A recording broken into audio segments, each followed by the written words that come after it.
Баршаңызға сәлем, құрметті менің оқырмандарым. Бүгін дамский пальчики жасаймыз. Өте дәмді болып шығады. Жұп-жұмсақ, дәмі де керемет. Жеген кезде ауызда еритін торт қылып дайындайтын боламыз. Ең алдымен менің каналыма тіркеліп, қоңыраушаны басып қойыңыздар. Бірінші ыдысқа 1,5 стақан су құйып, шамалы тұз салдым. Газдың астын жағып, 150 грамм сары майды салып, суда ерітеміз.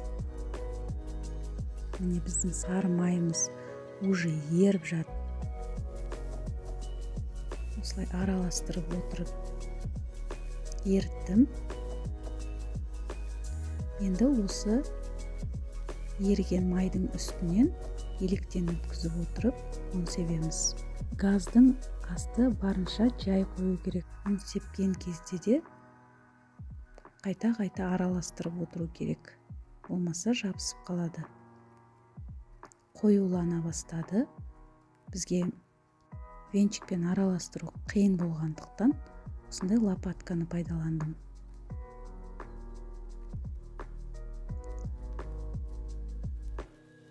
Міне осындай қамыр шығу керек бізде. Жақсылап араластырамыз, ешқандай ұн қалып қоймау керек. Газдан алып, басқа ыдысқа салып, шамалы суығаннан кейін жұмыртқаны бірденнен салмай, біртіндеп салып, миксермен араластырамыз. Миксер болмаса, жай ғана қасықтың көмегімен де араластырса болады.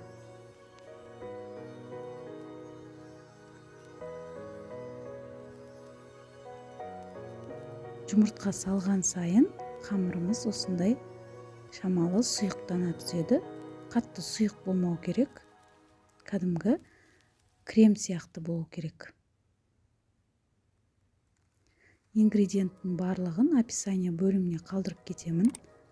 Описание бөлімінде менде түрлі торттардың, жылдам жасалатын тағамдардың сілтемелері бар. Кіріп көріп, осы менің рецептеріммен дайындап көрсеңіздер болады. Міне бізде қамыр дайын болды. Енді крем сығатын құрылғыны пайдаландым. Сіздер кәдімгі целлофановый пакетикті пайдалансаңыздар да жарайды. Кремді осылай толтырып алдым. Міне насадкасы осындай түрін пайдаландым. Жұлдызша деп атайды. Енді табанымызға фольга болмаса пергамент төсеп, ұзынша етіп сығып,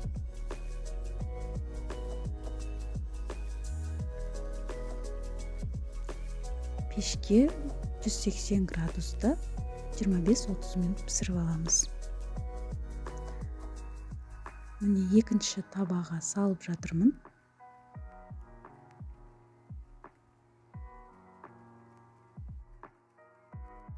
Екіншісі де болдым. Міне піскен түрі осындай болып шығады. Басқа ыдысқа салып, шамалы суытып аламыз. Ортасынан бөлген кезде осылай ортасының барлығы пісіп, әдемі болып шықты. Енді осыған крем дайындайтын боламыз. Магазиннің 20% кремі жарайды. Кремді осылай ыдысқа салып, барлығын 400 грамм қаймақты салдым ыдысқа. Оның үстінен бір қалбыр сгущенкамыздың барлығын құямыз.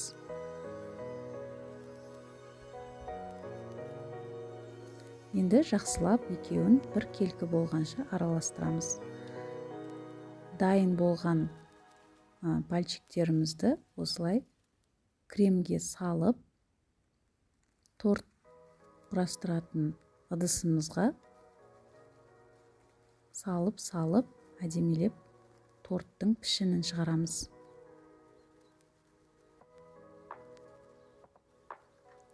Міне барлығын кремге малып болдым. Енді үстіне кремнің қалғанын құйдым.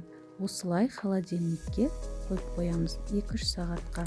Біздің тортымыз дайын. Холодильниктен шығарып, әдемілік үшін үстінен шоколадты теркадан өткізіп септім.